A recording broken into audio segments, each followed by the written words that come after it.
I'm John Anderson. Meet my co-hosts, Nick Best and Akeem Williams. We're going to have some amazing guests on the show. Buckle up tight, because we're going to be talking about the shit you're not supposed to be talking about. We're going to be discussing anything and everything it takes to become a Legend of Iron. Legends of Iron is brought to you by Musclements.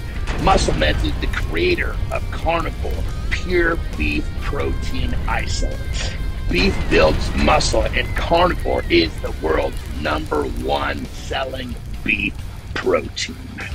Welcome to another edition of Legends of Iron. I am John Anderson. With me always my co-hosts and partners in crime, Nick Best and Akeem Williams. We have got a massive show for you today, a big show, a Big Z show. That's right, Big Z is here with us today. This guy is, you cannot argue, he's the best of all time, and he's still with us. He's a living legend. He's got more victories in the sport than most people can count, and he's one of these guys that started winning and never stopped. He's got 8 Arnold Classic victories. And again, we are just so happy to have him on the show today. Žydrūnas Savickas, welcome to the show, brother. How are you? Hello, I'm fine. How are you? Very good. Thank you for coming on the show. I know you're a busy guy, especially with some of the new ventures you have now in your life. But first thing we'd like to talk to you about is talk to us a little bit about what's going on over there. You're very close to this big, I guess you call it war. I hate to use the word, but it's the truth, between Russia and Ukraine. What's the kind of, talk to us a little bit about this, the state of your country right now? How are people feeling? Yes, for sure. We are very close, and with Ukraine, we have a long history. We had a history with one country a few hundred years ago, and for sure we are close to Russia, and a lot of people in Lithuania is scary. And when people coming from Ukraine, we have already thousands of people from Ukraine. We help support Ukraine. So really, people in Lithuania now is united, and we're looking forward to support Ukraine, and hopefully the war will stop with Ukrainian victory one day. Yeah. So I know in Poland, they said there's like 2.5 million Ukrainian refugees. How many do you think have come into your country? This moment in the Lithuanian capital, Vilnius, between 20,000-30,000 refugees from Ukraine. So it's not a lot as in Ukraine, in Poland, but lot of Ukrainians coming, and most is kids and women. So they need schools, they need Ukrainian schools. So it's a lot of things to do with this situation. So your country, as these refugees come in, your country is basically helping them, housing them, giving them food, helping them survive. Yeah. Yes, people giving houses, apartments. The government support also. It's some programs to get a job and to get some payment from the government. So people helping with clothes, with food. So think it will be okay for them to stay in Lithuania. But for sure, everybody wants to stop the war, and yes, these people want to go back home as soon as possible. Yeah. Well, that's wonderful to hear. It's great to hear that your country is giving lots of support to the Ukrainians that need help, because it's very sad. And that's my hat's off to you, brother. That's very cool for you and all of your countrymen. So very much. Yeah. Yeah. Does it, are you guys worried about, they said there was a bomb that went off, or a missile that hit like 2 miles from the border of Poland. Has there been any attacks close to the border of your country? Lithuania is not so close to Ukraine. We don't have border with Ukraine. Poland is have border with Ukraine, so it was really close to the Poland, and also they had Russian drone. This was flying to Croatia, and this was really a terrible situation. And hopefully they're not something flying to Lithuania from Russia. Oh, jeez. Oh, my gosh. Yeah. Well, thank you for sharing that, brother. We appreciate it. Now let's segue into some stuff to talk about that's fun. How's that? So you are literally one of the most widely known strongmen. You're the best of all time. Let's go back. Talk to us about the beginning. I know you started training strongmen when you were very young. Help us understand. I know our listeners would love to hear about the young Žydrūnas Savickas. So talk to us about the early days, when you started to train, when you started to focus on strongman, things like that. I first time went to the gym when I was 13 years old.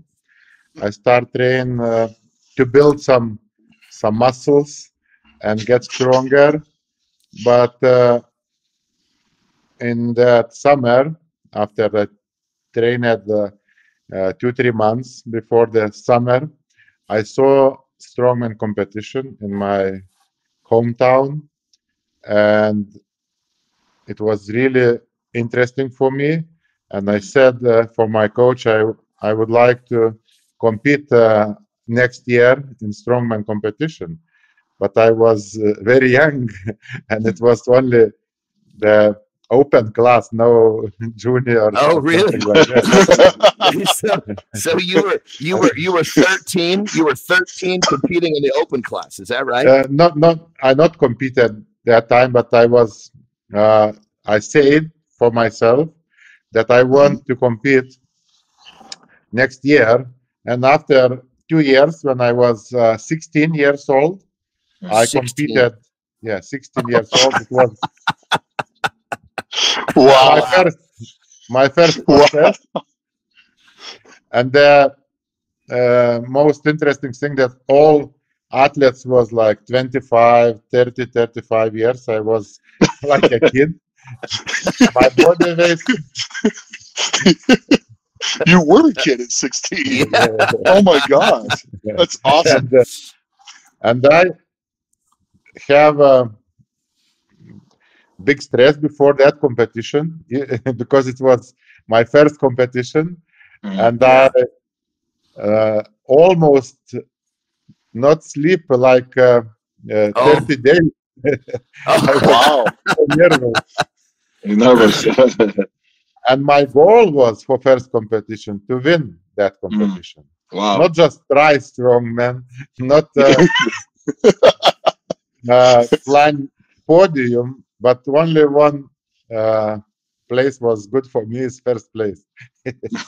And how did you win? Did you win your first contest? No, it's impossible. I was gonna say it's been like this from the beginning. You just started winning and never stopped. My goals always was maximum, and I got I think 12th place. It was like 25 athletes, so it's in the middle for first competition of that. And in one event, I got second place, so it was good for me. I for sure not made my plans to win first place, but I was happy, and it was good motivation for me to train for the next year to get better. So if you had tried bodybuilding, you probably would have won. Probably. And that time my body weight was 100 kilograms, so it was not very big. I actually for 16, 220, 100 kilos. That's pretty good at 16. Yeah. When I finished school, I was 18 years old. My body weight was 135 kilograms. Wow. I was wow. pretty Wow. big. Mm. Yeah. Yeah. You both Yeah, I quite didn't, a bit, right? Yeah. man, So, I didn't so even you get to basically 135 started. kilograms till 2006. Yeah. Against the world, I was so, 135 kilos so, that year. so you graduate of high school. You're almost 300 pounds. Well, you're basically 300 pounds. You're 18. Then talk to us. What happened there? Did you just continue to compete? I know you had a big injury somewhere in the early days as well. Yes, I continued to compete in the competition, trained, and first big victory for me was 1998 when I won Lithuanian Strongest Man competition.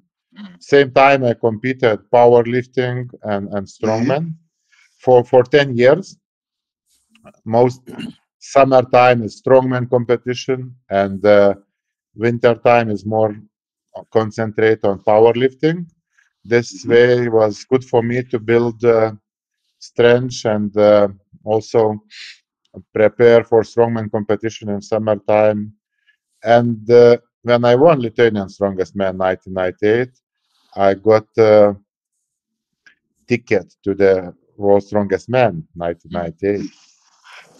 Actually, the ticket was given for me 1 month before competition because the guy, because another Lithuanian guy was qualified for World Strongest Man earlier, and he had this sport, but he got biceps injury, and the Strongman Federation asked me maybe I want to replace him. So I was almost not prepared for first World Strongest Man. I was trained for World Junior Powerlifting Championship, and it was and it was for me big decision to go and win World Junior Powerlifting Championship or go to World Strongest Man just to try compete because it was only 1 month. It's no time for preparation. But I choose that World Strongest Man is for me is future, and I want to try this competition. And first event, I won. It was a medley, so I was really happy. But second event was Atlas Stones, and I first time saw Stones 1998 World Strongest Man. Oh, gosh. Was this the year where it fell on your stomach? Yes, it was my first first meet with Stones. So you never trained with Stones before you went to the competition? No, we done had this event in Lithuania. Yeah. Wow. I never used this event. I never used Taki, so it was everything very new for me. Very new. John, can you imagine, like, going through a competition and never doing it that sort of stuff before, and actually what's going through your mind? How would you approach it? How did you approach it? I mean, I actually had the same thing happen to me a lot of times. Of course, my first time wasn't at World Strongest Man, but a lot of times when you're coming into the sports, there's events you've never touched before, and so you're just literally doing the best you can. As to whereas Žydrūnas, one of those stones, I think it was like an over 300-pound stone. He actually got a little tripped up, fell backwards, and it landed on his chest. Which, how did that feel, by the way, Žydrūnas? It feels not so bad.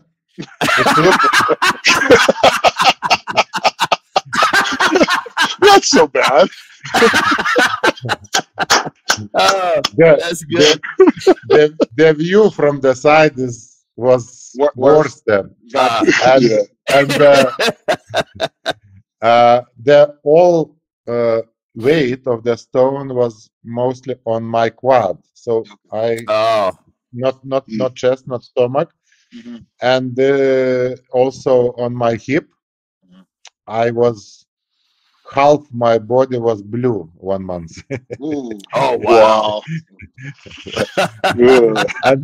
and it was difficult to walk Yeah. But next event was Hercules hold, so it was no problem.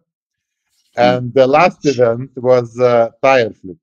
Tire flip was my favorite event, but I couldn't finish that because it was so painful. I bet. Yeah.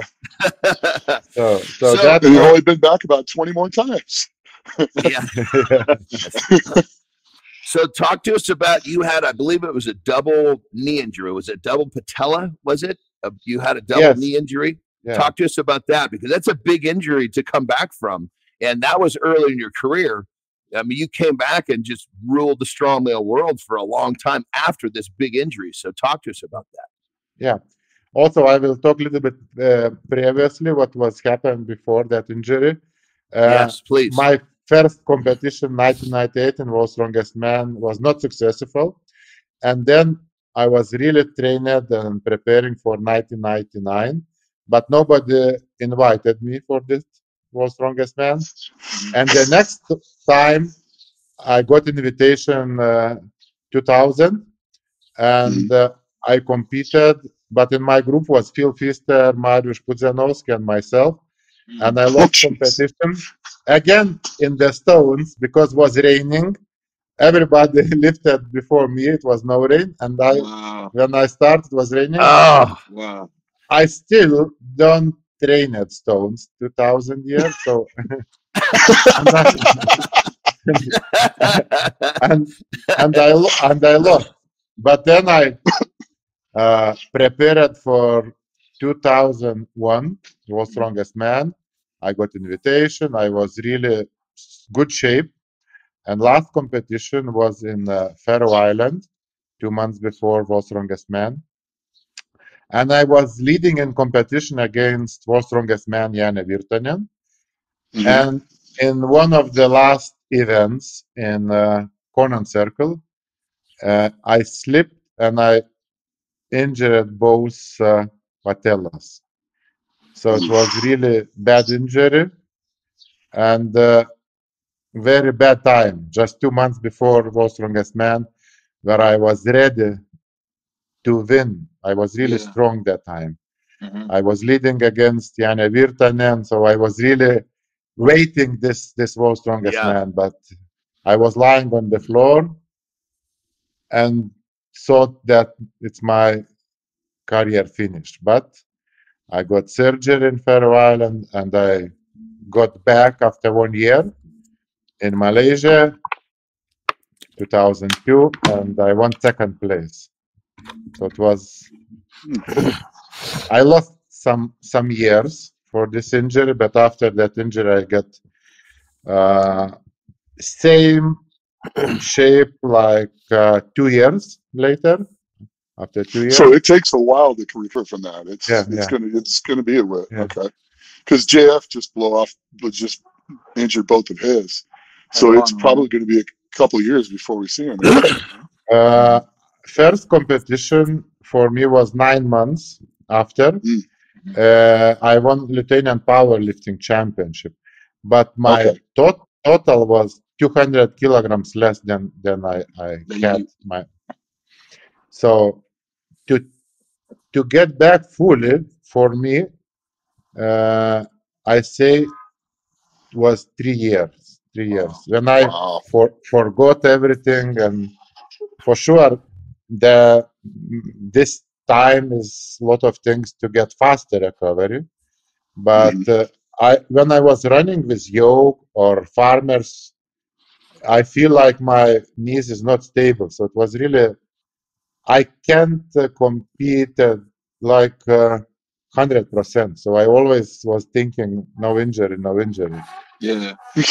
So let me get this straight. So you're basically winning almost every strongman event you show up to, but you're thinking that your knees are unstable. Is that right?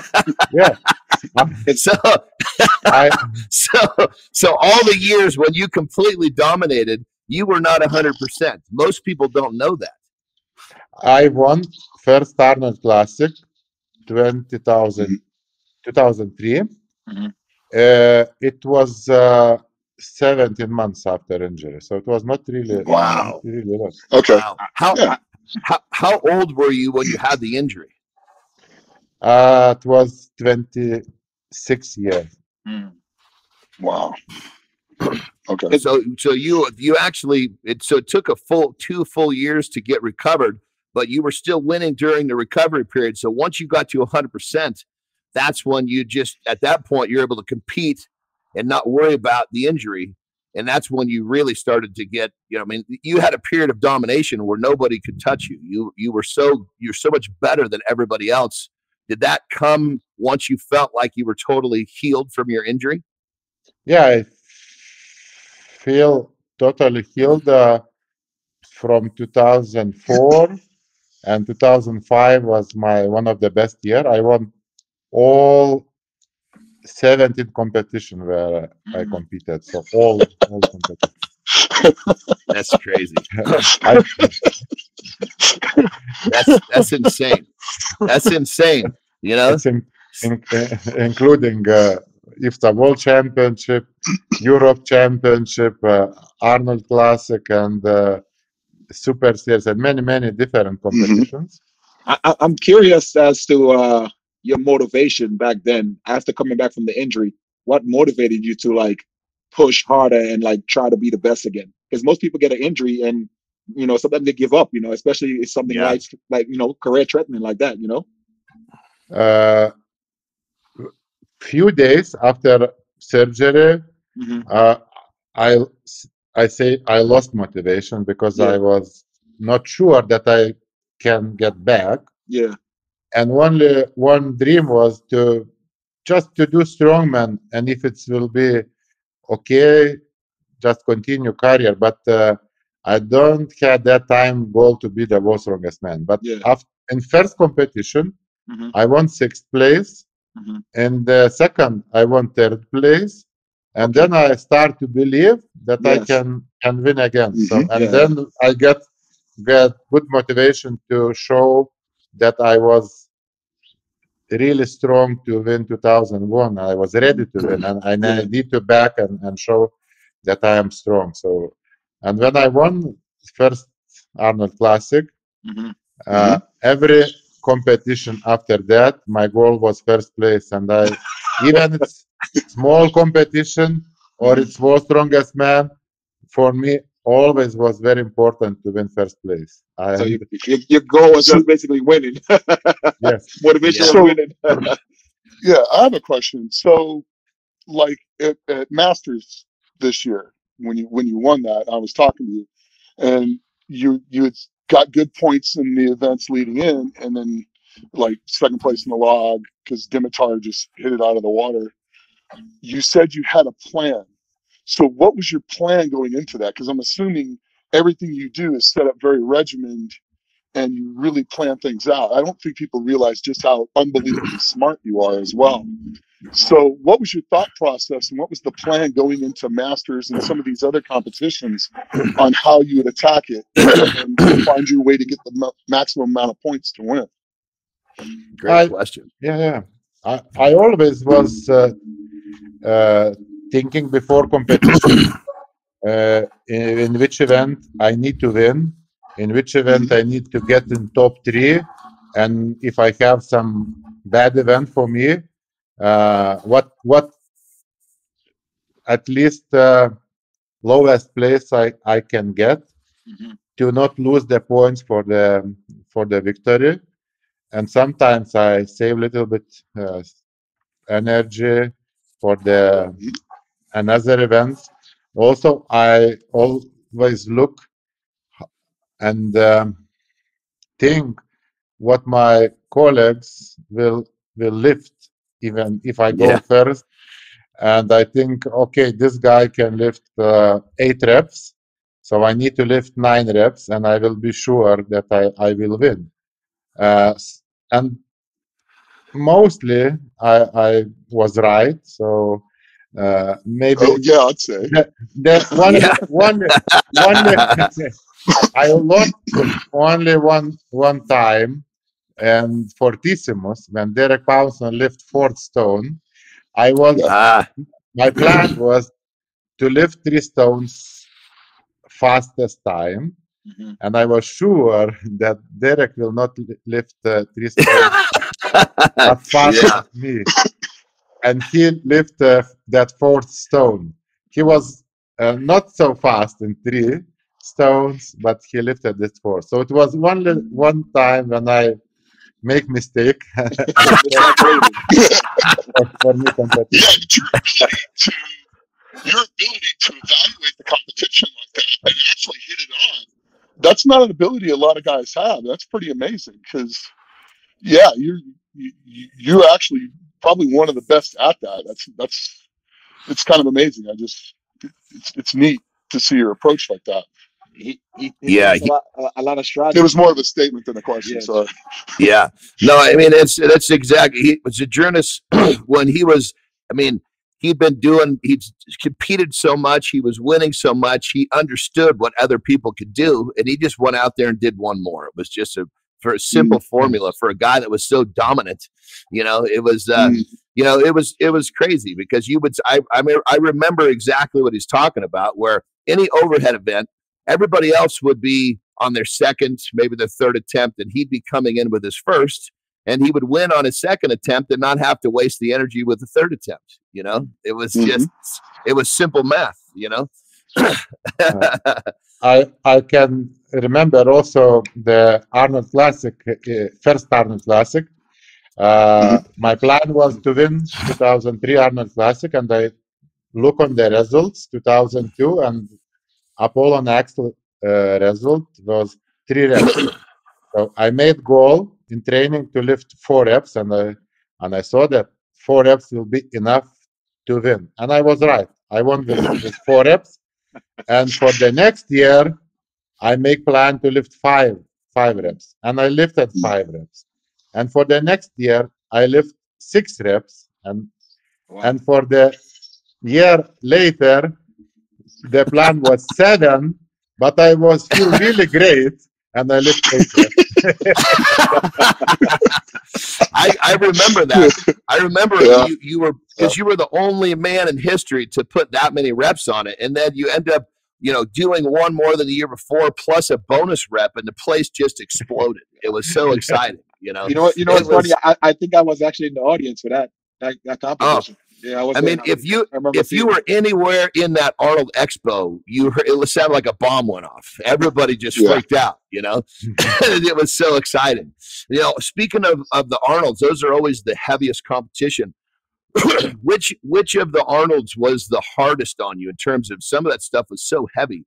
Which events were the most brutal on you physically? I think the most brutal event was heavy super yoke, because it's really heavy when you lift it and start to walk, so you feel that you can go through the floor. I think it's heaviest one for body. And actually I remember when I first year competed in that event, in training, I lifted this 700 kilograms and can walk 1 meter. So next training, 1 meter, 20 centimeters. And before competition, actually, I know they finished this, I think it was 4 meters distance. I couldn't finish. But in competition, I lift easy and run. And run, I think in 3 or 4 seconds was really fast. And other guys were only getting a few steps, and you just picked it up and just ran down the way with it. That was pretty amazing. That was like one of the most amazing feats of strength that, you know, for you to be able to do what you did when other guys could barely pick it up was pretty amazing. You know, that year that thing was nasty. Strong squat. I squatted 442 reps in training, no suit, so it was really strong. Wow. That year, strong squat. Wow, you said 442 with no suit. Yeah. Oh my God. Yeah, let's real quick. Let's convert that to pounds for people. What is that in pounds, Žydrūnas? That's got to be what 970. It's 970. Yeah, approximately. Right, just a little under 1,000 pounds, no suit for a double. Now that's pure power right there. Amazing. Yeah, that's so strong as heck. How many competitions to date have you done? What's the total number of competitions? I still working on the number, but approximately at this moment is 400 competitions. Wow. Oh my God. And first places approximately 300. Wow. Oh wow. My God. Winning that's 70, winning 75% of the time at the highest level. I mean, that right there, that is a perfect that displays the dominance that we're talking about, you know? Well, that leads me to another question level. Too. Yeah, go ahead. This is awesome. Go ahead, John. So that leads me to another question. Now, you have one guy over here who is only going to train for the biggest shows every year, and then you have you over here who's doing all these competitions during the year. Was that your way of getting training in while competing and still getting that in? What was your philosophy behind that? Because some of the guys like only to do the big shows and save it all for those, and you like doing the other ones. So can you explain the difference in philosophy between those two big trains of thought? Yeah. My strategy and philosophy was preparing 4 months for Arnold Classic, training and not competing. It's have a show and I get good shape, and then I continue compete all rest of the year in all competitions which I decided to compete. And before it was like in March it's Arnold Classic, and September was World's Strongest Man. So it was perfect time to training from the Arnold Classic. You get raw power, and for the rest of the competitions you need more speed and event training. So the competition was really good training for me. And I stopped it before World's Strongest Man like 6 weeks before, and I then prepared for that events, and then I competed in World's Strongest Man. But one year I decided that I will compete until the last weekend of the before World's Strongest Man. I decided that I'm not so strong at this moment, and that very bad events for me in the World's Strongest Man. It was 2012, and then I won that World's Strongest Man. Yeah, because I remember. Because this strategy was also good because I had really good stamina. I was very good healthy. My blood pressure was 70 and 110. So I was really fit that year. I think, hey, Big Z, I think when DJ Khaled wrote that song, All I Do Is Win, he probably was talking about you, man. That's right. So do you think getting ready for World's Strongest Man that way helps? Because you never know what the events are going to be. So everybody's training a little bit of this and a little bit of this and a little bit of this leading into it. Because sometimes we don't even know what the events are until we get there. So you think that really helped a lot training that way, getting ready for it? In that way, when we don't know events, it's helped a lot because you competed, it's experience, your body is ready for competitions, so it's good way. But if I know events, like I was new events before Arnold Classic, then I concentrate on that 4 or 5 events, and I working 3-4 months. It's also good strategy. So it's different ways, but it's both ways works good sometimes. Yeah. Clearly the results show they were very good. So no, it's awesome. Awesome stuff. So here's a question, Big Z. So me personally, I consider you the best of all time, no argument. But what I want you to do is tell us what you think Give us the top 5 strongmen of all time, including yourself. So then it's 4. Are you number 1? I need to say 5 or by numbers. so top 5, but by the number. Okay, I think probably I can be number 1. I agree with that. I agree with that. Yeah. The second place is Brian Shaw. Okay. Third place is Hafthor Bjornsson. Okay. And fourth place is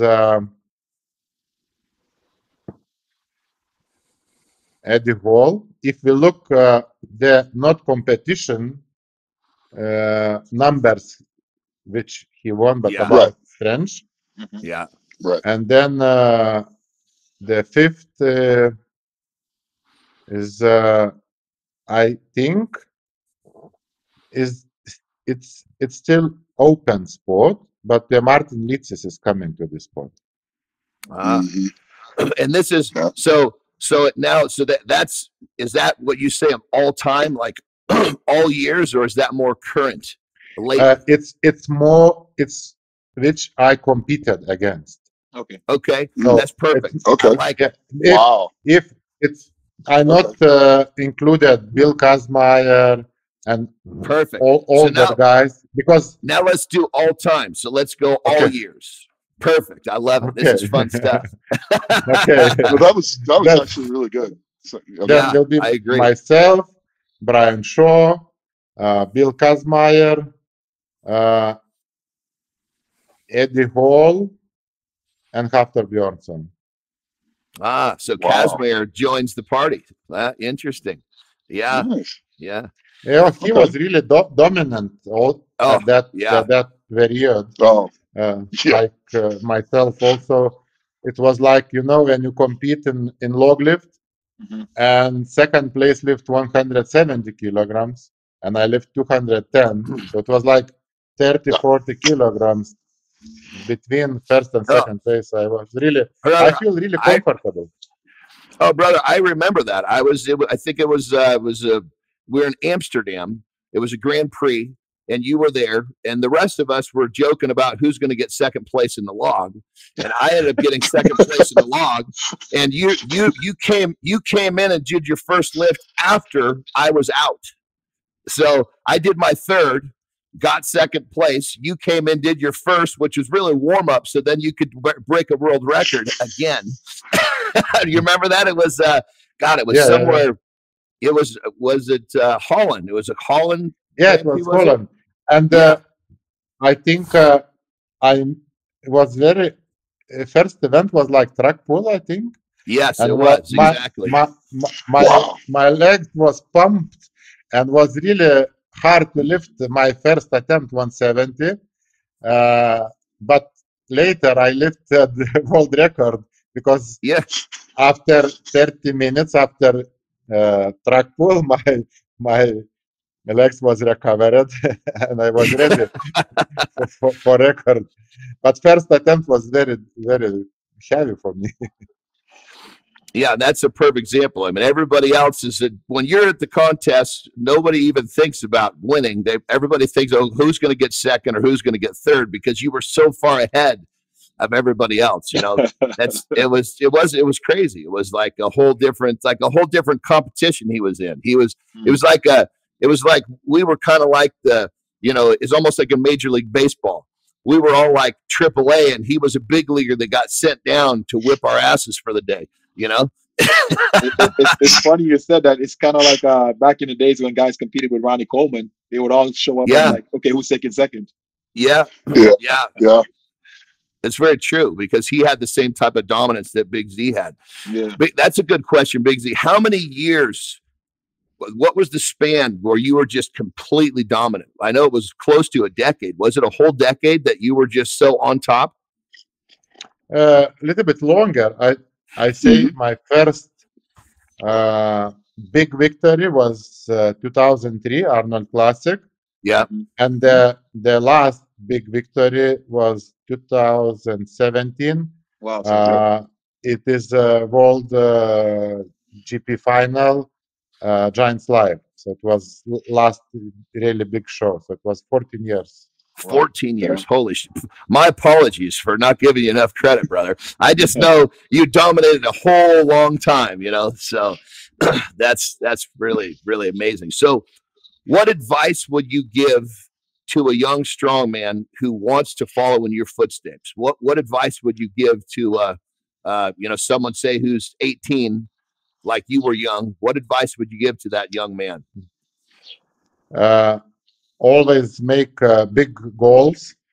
My goal from the first competition was to win first place. Always big goals. The big goals is help to motivate for everyday hard work. So it's, and also very big discipline, good food, good sleep, and also no rush. This sport needs time to get strong. So make a plan for like 10 years, not 1 year.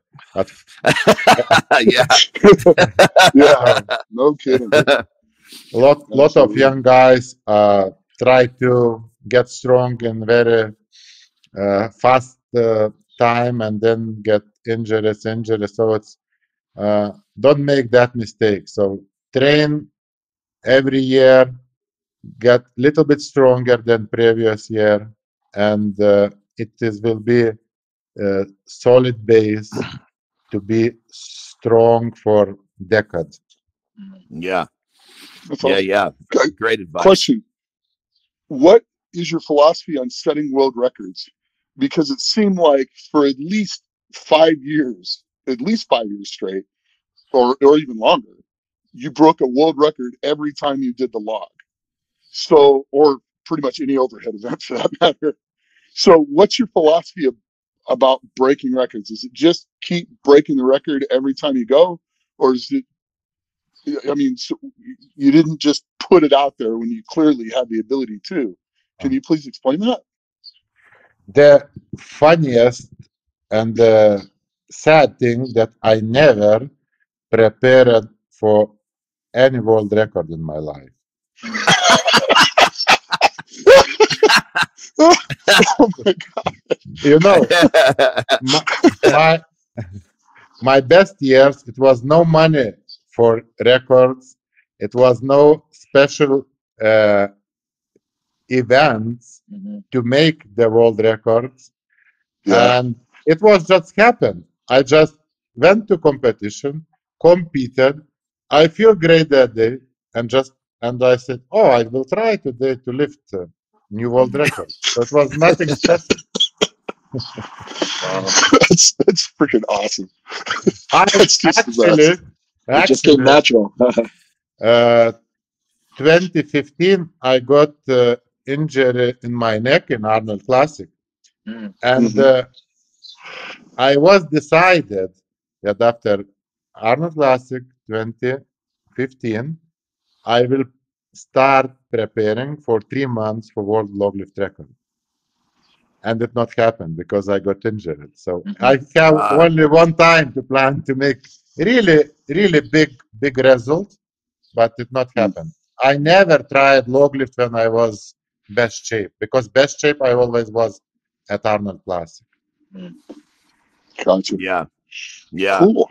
Yeah. So, real quick question: one name that you didn't talk about in your top 5 was Marius Pudzianowski or Magnus Vermagnusson.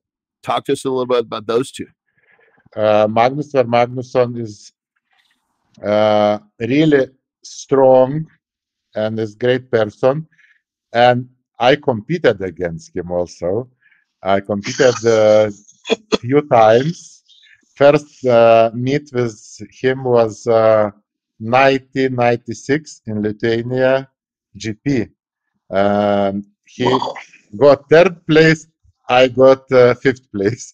So it was really close. Wow. But you know, it's only 5 spots. So it for sure, Magnus Magnusson and Mariusz Pudzianowski can be in the top 5 also. Yeah. They're great guys, and Magnus Magnusson was also really smart. He was planned competition, and he was background from powerlifting, so he's really strong in all events. So he's really was the person one of the person which inspired me also. And when I competed when I was 20 years old against him, it was big time for me. And Mariusz, he was not so strong, but it was really difficult and hard to compete against him. He was really same like me. He always can lift more if he need to win. So this is difficult to compete against him. Mariusz was one of the guys that I actually really gravitated towards, because to me, being my background being bodybuilding, first time seeing Mariusz Pudzianowski, I actually thought like he had a similar physique to a bodybuilder. So he was one of the guys that actually like inspired me to try to like do some of the things that I did in my bodybuilding career. Yeah. Also, Derek Poundstone, it can be also in top 5. He was really strong in the best years. He was amazing guy. Yeah. Yeah, we just actually had him on the show not too long ago. He was a lot of fun to have on the show. He was one of the when you won the Arnold Classic 8 times, that one of those years, I believe, forgive me if I'm wrong, Derek actually won the show when you were there, which is a rare occurrence. Is that correct? Yes, I have 8 first places, 2 second place, and 2 third places. All-time podium at the Arnold, and I think Derek won against me, Brian won against me, probably just these 2 guys won against me. Yeah, and I won 6 years in a row, and then I decided to rest a little bit, and after that I came back. And I got injured in the first competition. So I got second place, but I was injured. And when you lost this first place route, so it's harder to get back. So it's cost me a few years to win, but mostly I get some bigger or smaller injury before or in that competition. But for sure, that year, Derek was really strong. He was amazing. Yeah. Yeah, and I mean, obviously extremely strong, but not a huge guy in stature. What I think he weighed, what at his biggest, about 330 or something like that. Is that about right? Yeah, Nick? Yeah, 330. I think his biggest was 330, 335. Yeah. What was your biggest, Big Z? How much? What was the most you ever weighed? At the Arnold Classic, I always competed 400 pounds, but the biggest weight was, I think, 2013 in Holland Champion League stage. I weighted 420 pounds. Wow! Oh wow! I was really big. I won that competition against Rafter.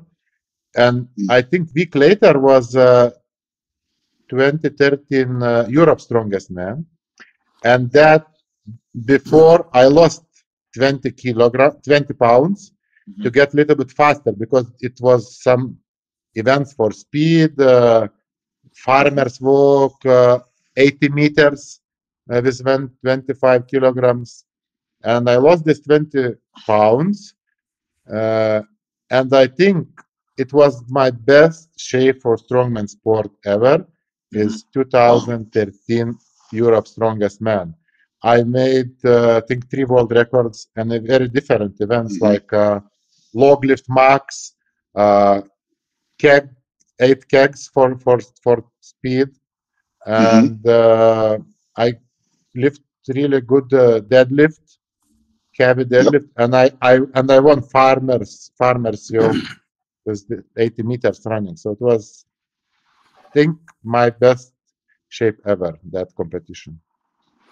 That's big and fast. That's big, I should say big, strong, and fast. Yeah, That's a, yeah. a tough combination to beat right there. Yeah, that's really cool. Well, I know we only have you for about 10 more minutes because you're a busy guy. So I do have a couple more questions that I want to ask you, brother. So if you were able to go back in time, you today, if you could go back in time and talk to yourself and give yourself a piece of advice, where will what part of your life, how old would you be, what would you, and what advice would you give yourself to the young you? Almost to do very similar what I done now, but just train more hard and more concentrate on records, because I had phenomenal power, which I never try, max deadlift, my best years, and max log lift. So this was what I think, only one thing what I want to change in my career. Yeah. Never, I mean, you had, yeah. I you said, had enough okay, power that you could have you could have broken tons of records. You just was never your focus. I bet you, I know I didn't know that. I bet tons of people don't know that you weren't actually trying to break records. That's the amazing part about it. Yeah, I'm sorry I interrupted you. What were you saying, Big Z? Forgive me. I forgot. I was actually waiting for you to say that you would actually went back in time on your first World's Strongest Man. You would try to figure out a way to learn the stone lift before you get into the problem was not I can't train that stone because in Lithuania was no Atlas stones. There's no stones. There was no stones at all in Lithuania. No stones at all that time. Wow. The first stones, 2 stones, I bought from Mariusz Pudzianowski, father. Wow. And I put the stones to my car after competition in Poland, and I started training stones. And next year, I won all the stones, and stones became one of my best events. Yeah, that's awesome. A great story. That's a great story. So, what did you just put these in like the trunk of your car? Or what did you have, a truck? What was the? Yeah, just in the back seats.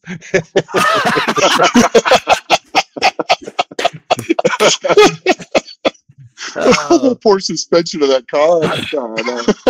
Well, but no, what I'm thinking is these stones are hard to pick up. How do you pick it up and put it in that little door? Yeah, how do you get it inside the door? The Mariusz Pudzianowski lifted and put the stones. So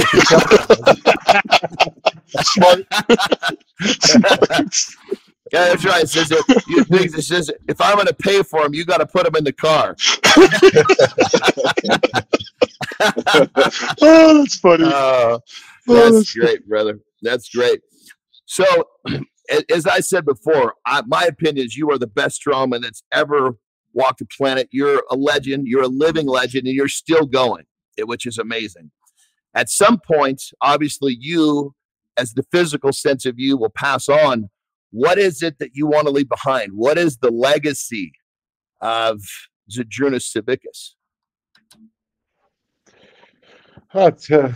Thank you for say that I'm strongest. It's very difficult to say. I think the main thing what I did, that I won the most competitions ever in strongman sport, and it's difficult to repeat because the level of the athletes it's going more close, and it's very difficult to dominate now because everybody is strong now. And you make small mistake and you not win the competition. At my time, I was ready to win with injuries. I won some competitions with injuries. First two Arnold Classics I won with injuries.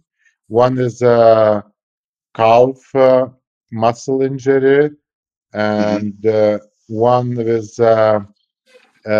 feet ligament injuries.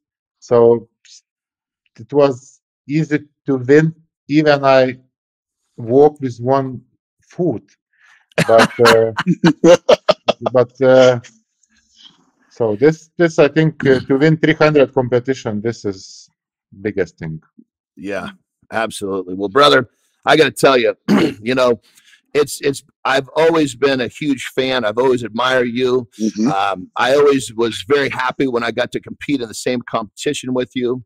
And I think everybody in the sport looks at you as one of those people who has really helped the sport be what it is today. So I personally thank you for that. And I'm sure I know the sport in general does too. You're a class act of a person and the best strongman that ever lived. What else can you say? So thank you. Thank you. Yeah. That being said, I know you're a busy guy. We gotta let you go here pretty quick. But Nick, do you have anything else for Big Z before we wrap it up? No, man, it's been a pleasure, and I was really, really happy to hear that story about the stones. I think that a lot of people take away. I just think you're not only you're unquestionably the best strongman to step on the stage ever. You're also a really good person, and you're fun to talk to. And it's amazing. People don't understand, like I said, how smart you are. You're in politics in Lithuania, and the things that you've done with that, and it's just amazing. And it's kind of neat that, you know, I not only do I get to know you and compete with you and against you, that you're trying to leave a good impression on the planet as well. So just wanted to say thank you for that. It's always an honor and a pleasure to meet and hang out and train and compete against you. So, and to watch the fire and desire. I remember back in 2007 in Korea, and Derek's talking about how he's going to win the medley. And I'm like, dude, you're competing against Z, and he's right behind you. And I remember you turned around, you hit him, said, he goes, oh, I'm just going to run right through this medley. And the look you had on your face that day, when you looked at him, and you picked up and you absolutely killed him on that medley. And I mean, it was a medley. That sack was like a massive, like, sack full of ginseng that was like 250 pounds. That was awkward. The farmers' implements were unreal, and a shield carry all in the same. That IFSA shield carry all at the same time, and you won that medley. And it was just that desire. That, oh yeah, watch this.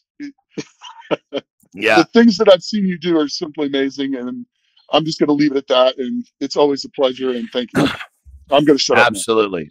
Well, on that level, one of the topics we didn't talk about on purpose was your involvement in the politics, because we got to have you back on the show, Big Z. We can't just have you once. We got to have you twice. So I left some questions out of this show, so we have some fun stuff to talk about next time.